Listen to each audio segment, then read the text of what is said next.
بل یہاں پر میں 3 وظیفے ایسے بتاؤں گا انشاءاللہ جو ٹاپ آف دا لسٹ 3 وظائف ہیں مصیبت اور پریشانی میں تکلیف دور کرنے کے لیے، سنت وظائف آپ صلی اللہ علیہ وسلم کی طرف سے تعلیم فرمائے ہوئے.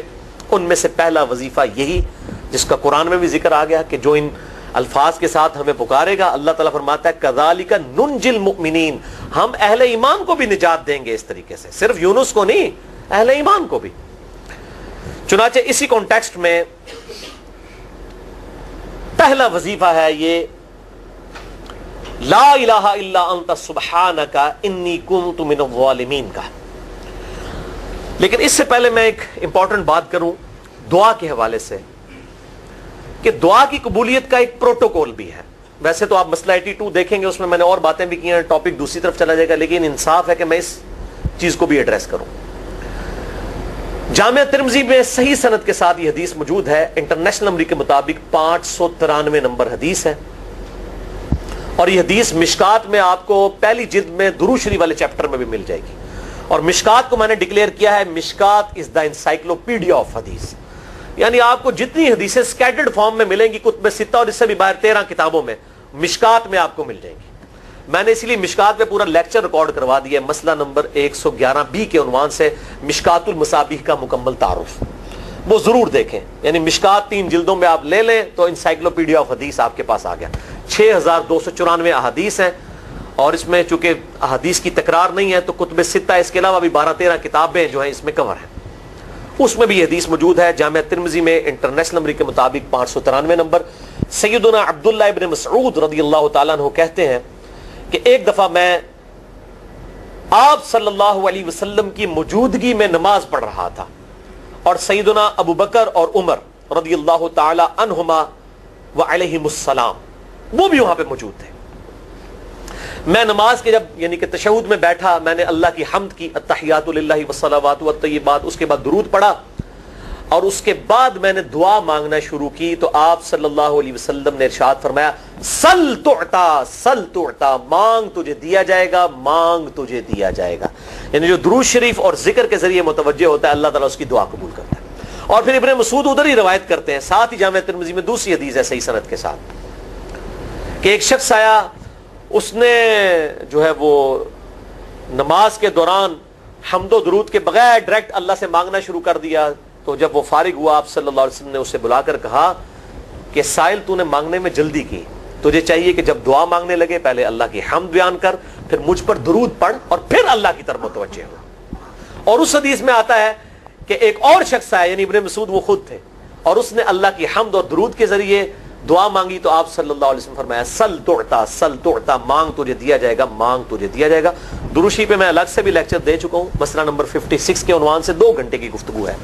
درود شریف کے صحیح فضائل اور صحیح احکام و مسائل بڑی ڈیٹیل کے ساتھ ہر اینگل سے درود شریف کے حوالے سے آپ کو وہ سمجھ لیں کہ انسائکلوپیڈیا ہے وہ لیکچر، مسئلہ نمبر 56 اہل سنت پاک.com پہ. تو دعا کے لیے حمد اور درود شریف ضروری. اس لیے دیکھیں نماز کی انٹلیکچوئل ترتیب ہے، آپ پہلے دعا کرتے ہیں التحیات للہ والصلوات والطیبات، اللہ کی حمد کرتے ہیں، پھر نبی صلی اللہ علیہ وسلم پر سلام عرض کرتے ہیں السلام علیکہ ایھا النبی، اس کے بعد آپ درود پڑھتے ہیں، اور اینڈ پہ آپ دعا مانگتے ہیں اللہم انی اعوذ بک من عذاب جہنم ومن عذاب القبر ومن فتنة المحیا والممات ومن شر فتنة المسیح الدجال، یا اللہم ربنا آتنا فی الدنیا حسنة وفی الآخرة حسنة وقنا عذاب النار، یا رب اجعلنی مقیم الصلاة ومن ذریتی ربنا وتقبل دعائی ربنا اغفر لی ولوالدی وللمؤمنین یوم یقوم الحساب. کوئی بھی دعائیں مانگیں، یہ بھی مانگیں جو میں وظائف بتا رہا ہوں، کیونکہ بخاری اور مسلم کی متفق علیہ حدیث ہے. مشکات میں آپ کو تشہد والے چیپٹر میں حدیث مل جائے گی کہ نماز میں تشہد میں درود کے بعد جو چاہو اپنے رب سے مانگو، یعنی عربی میں مانگنا ہوگا، دعائیں مانگے، دعائیں معصورہ کتاب و سنت میں جتنی ہیں وہ مانگے، اس کے علاوہ بھی مانگ سکتے ہیں اگر الفاظ درست ہوں لیکن عربی زبان میں. تو یہ پہلا وظیفہ جامعہ ترمذی میں انٹرنیشنل نمبر کے مطابق 3505، مشکات میں 2292 نمبر یہ حدیث ہے.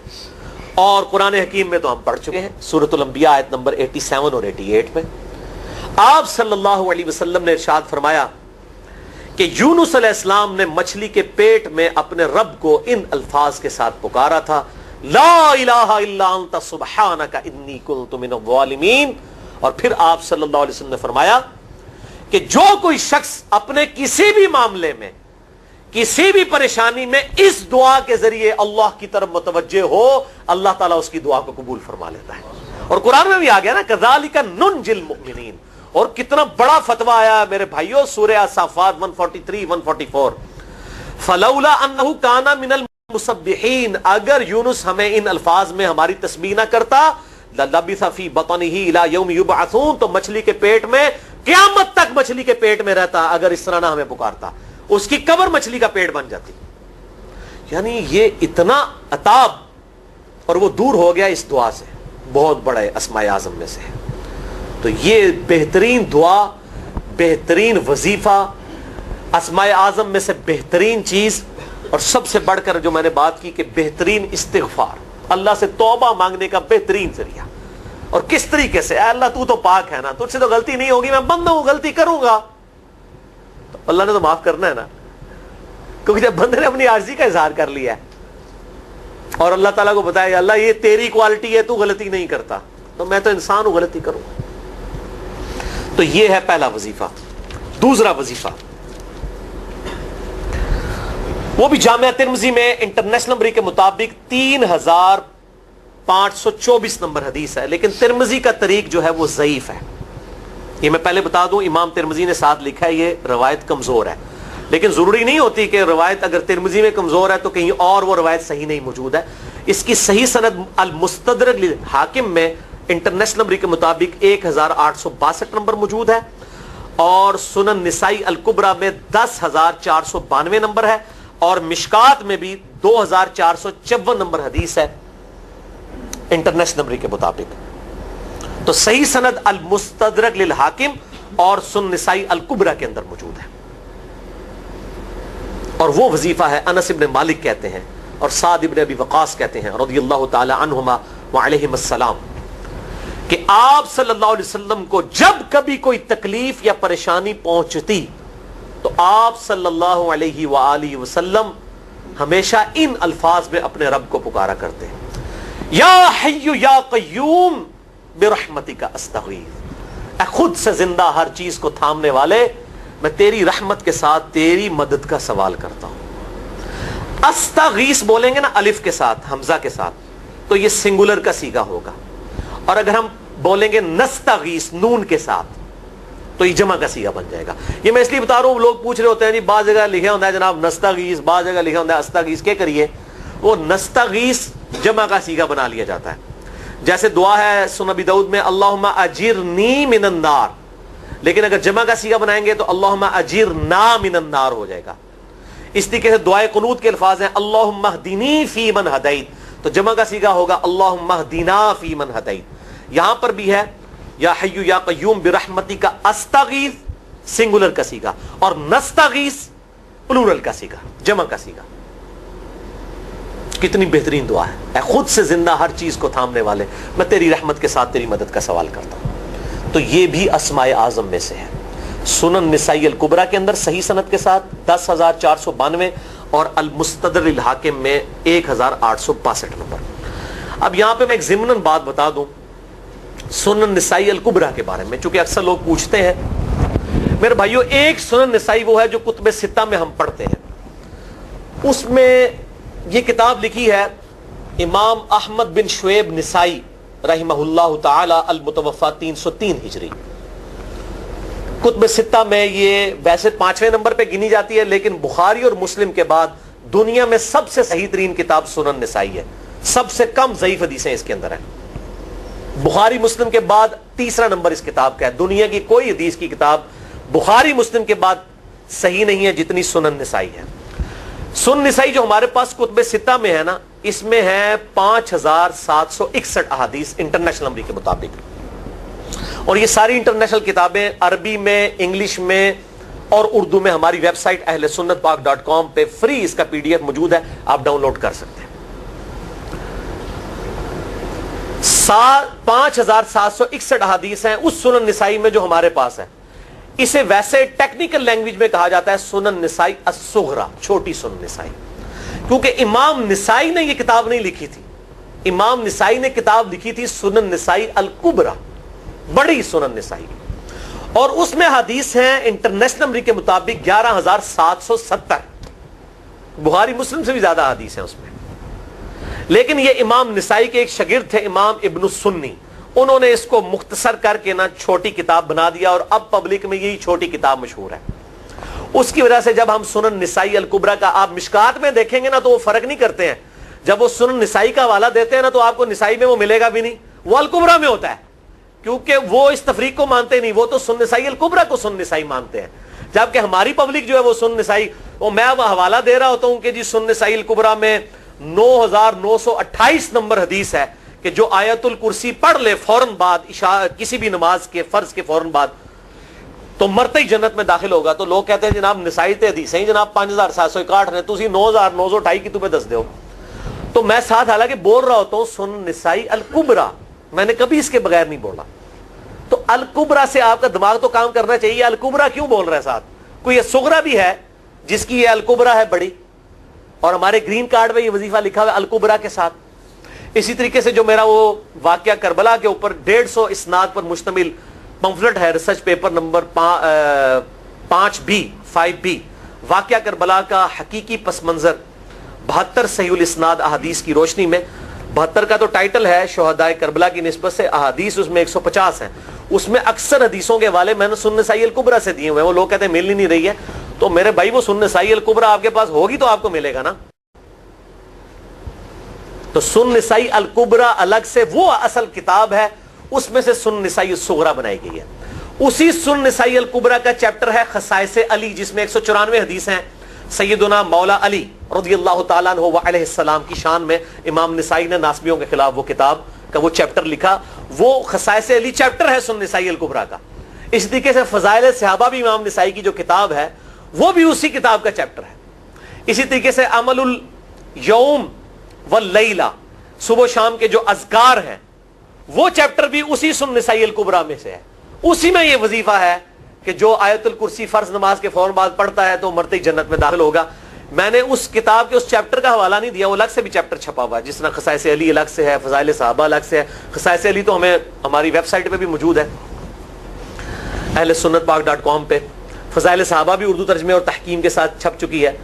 اور یہ عمل الیوم واللیلہ، دن رات کے جو اذکار ہیں، یہ بھی الگ سے عربی میں چھپی ہوئی ہے. تو میں اس کا حوالہ نہیں دیتا، میں سنن نسائی الکبریٰ کا کہتا ہوں 9,928 آیت الکرسی کا وظیفہ. تو یہ سنن نسائی الکبریٰ کا میں نے حوالہ دیا ہے یا حی یا قیوم برحمتک استغیث 10,492 صحیح طریق ہے. بعض اوقات کسی ایک کتاب میں ضعیف، ترمذی کا اس کا طریق جو ہے وہ ضعیف ہے، سنن نسائی الکبریٰ اور المستدرک للحاکم کا طریق جو ہے وہ بالکل صحیح ہے. جس طریقے سے سنن ابی داؤد اور سنن ابن ماجہ میں کتاب النکاح چیپٹر میں حدیث ہے، اگر میں سجدہ جائز سمجھتا تو بیویوں کو کہتا کہ اپنے خامدوں کو سجدہ کریں اس حق کے سبب جو اللہ نے ان کو دیا. تو ابو داؤد اور ابن ماجہ کی روایت ضعیف ہے، اس میں شریک القاضی مدلس ہیں اور ان سے روایت کر رہے ہیں، اور مدلس کی ان والی روایت سما کی تصریح کے بغیر ضعیف ہوتی ہے. لیکن ہم اس حدیث کو صحیح کہتے ہیں کیونکہ اس سما کی تصریح سنن البہیقی کے اندر موجود ہے الکبریٰ میں. تو ہم پھر اس کی بنیاد پہ کہتے ہیں چونکہ وہاں پر صحیح لہذا اس کو ہم کہتے ہیں شواہد کی بنیاد پہ صحیح. یہ میں آپ کو ٹیکنیکل چیزیں بتا رہا ہوں، یہ وہ چیزیں جو آپ کے کئی وہ جو بڑے بڑے علماء پڑھ کے فارغ ہوتے ہیں ان کو بھی یہ باتیں نہیں پتہ ہوتی ہیں. وہ کہتے ہیں جناب آپ کتوں پڑھے ہو، اور میں کہنا پائی میرے آئنسٹائن تے نیوٹن کو کسی مدرسے تو پڑھنے کی ضرورت نہیں ہوتی. نیوٹن 8ویں کلاس ہی نسیا ہوا ہے، آج نیوٹن ہوتے PhD ہوتی فزکس تھی. مجھے غامدی صاحب کا جملہ یاد آیا، ان سے کسی نے پوچھا کہ یہ جو روایتی علماء ہیں اور مولانا مودودی آپ ان کو کیسے دیکھتے ہیں؟ ان کا روایتی علماء جو ہیں یہ تو مدرسوں کے اسٹوڈنٹس اور فاروق تحصیل ڈگری ہولڈر ہیں، اور مودودی صاحب جو ہیں ان کی مثال تو آئنسٹائن اور نیوٹن والی ہے، ان کے اوپر PhDs ہوتی ہیں. یہ گاڈ گفٹڈ صلاحیتیں ہوتی ہیں. ان مدرسوں کی آؤٹ پٹ مودودی صاحب اور ڈاکٹر اسرار، ڈاکٹر ذاکر نائک اور احمد دیدار صاحب تو نہیں ہو سکتے.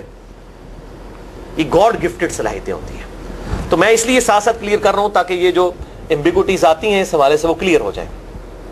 بہرحال یہ دوسرا وظیفہ ہو گیا. اب تیسرا وظیفہ جو ہے کمال وظیفہ، صحیح بخاری میں موجود ہے، انٹرنیشنل نمبر کے مطابق 4,563 نمبر. ابن عباس رضی اللہ تعالی عنہما کہتے ہیں وعلیہم السلام، وہ کہتے ہیں کہ سیدنا ابراہیم علیہ السلام کو جب آگ میں پھینک رہے تھے نا تو ابراہیم علیہ السلام نے اس وقت کہا تھا حسبنا اللہ و نعم الوکیل، ہم نے اللہ ہی پر بھروسہ کیا اور وہی بہتر کارساز ہے. اور تمہارے نبی صلی اللہ علیہ وسلم کو بھی جب مصیبت اور پریشانی آتی تھی وہ بھی پڑھا کرتے تھے حسبنا اللہ و نعم الوکیل، ہم نے اللہ ہی پر بھروسہ کیا اور وہی بہتر کارساز ہے. اس کے اندر وہ شعر جو بنا دیا نا نعم المولا و نعم النصیر، ویسے الگ سے آیت ہے، الگ سے آیت ہے، لیکن یہ شعر نہیں بنانا، بس اتنا ہی وظیفہ ہے حسبنا اللہ و نعم الوکیل. اور یہ جو انہوں نے کہا کہ نبی صلی اللہ علیہ وسلم بھی یہ کہتے تھے، اس کا ذکر الحمدللہ قرآن میں بھی موجود ہے، اس سے بھی بڑھ کر سورہ آل عمران کی 173 نمبر آیت میں ہے کہ جب نبی صلی اللہ علیہ وسلم اور اہل ایمان کو یہ خبر پہنچی کہ کافر ان کے خلاف سازشیں کر رہے ہیں، تو نبی اور اہل ایمان نے پکارا حسبنا اللہ و نعم الوکیل. تو حسبنا اللہ و نعم الوکیل قرآن کی آیت بھی ہے، اور یہ ہے وہ آیت، وظیفہ قرآن میں آیا ہوا ہے، یہ آل عمران 173 اور صحیح بخاری 4563. اور مجھے بڑا وجد آیا کہ ابراہیم علیہ السلام کو جب آگ میں پھینکنے لگے تھے انہوں نے اس وقت اللہ کو ان الفاظ کے ساتھ پکارا حسبنا اللہ و نعم الوکیل. اچھا یہ جتنے بھی وظیفے ہیں نا میرے بھائیوں، ان کا فائدہ اسی وقت ہے جب آپ کو ترجمہ بھی ان کا آتا ہوگا، ورنہ آپ روزانہ جتنی مرضی تسبیح کھینچتے رہے کوئی فرق نہیں پڑے گا. اس لیے میرا ایک پرسنل مشورہ